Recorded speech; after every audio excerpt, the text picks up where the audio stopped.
Tales de Mileto fue un filósofo, geómetra, matemático y hombre de leyes griego. Nació y vivió toda su vida en la ciudad griega de Mileto, en la actual Turquía. Tales de Mileto no dejó ninguna obra escrita y lo que se sabe de él es que debemos a otros pensadores quienes recogieron sus enseñanzas. Consideró el primer filósofo de la cultura occidental. Fue uno de los primeros en dar una explicación racional a los fenómenos del mundo. Propuso que el agua es el elemento que da origen a todo lo viviente y por lo mismo la relaciona con el alma, el movimiento y la divinidad. Se considera como uno de los primeros astrólogos de la historia occidental y se le atribuyen las obras del solsticio y equinoccio, aunque ha sido difícil comprobar si efectivamente las escribió él. Una de las frases, el placer supremo es obtener lo que se anhela. Con esta frase se entiende, lograr nuestros objetivos nos hace sentirnos realizados. Heráclito de Éfeso, también conocido como el Oscuro de Éfeso, acostumbraba a llevar una vida solitaria y es reconocido como uno de los inauguradores de la metafísica. Criticaba algunos conceptos religiosos de su época y consideraba que el fuego era el principal elemento de la vida. Fue uno de los primeros en utilizar el concepto de venir, como una realidad básica subyace a todo lo que existe. Nació en una población actual de Turquía, uno de los filósofos anteriores de Platón más estudiados a pesar de que se conservan apenas unos pocos escritos originales. La obra de este pensador griego es una aforística y es necesaria una gran dote interpretativa para comprender sus enseñanzas.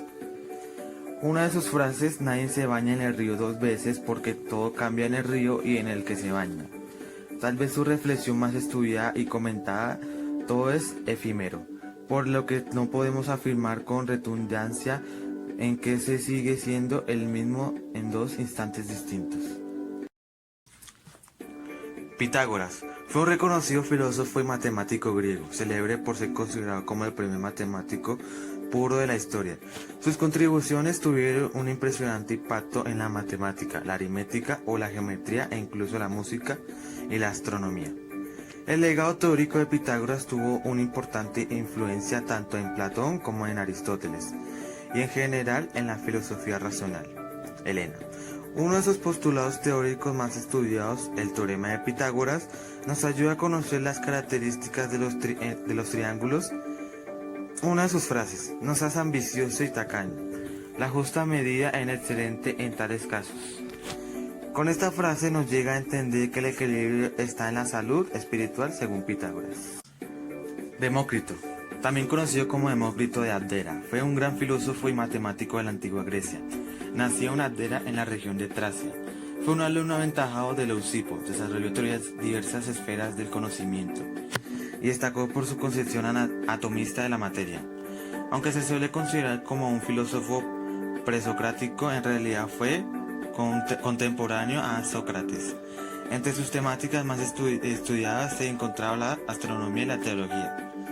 Una de sus frases, todo está perdido cuando los malos sirven de ejemplo y los buenos de mofa.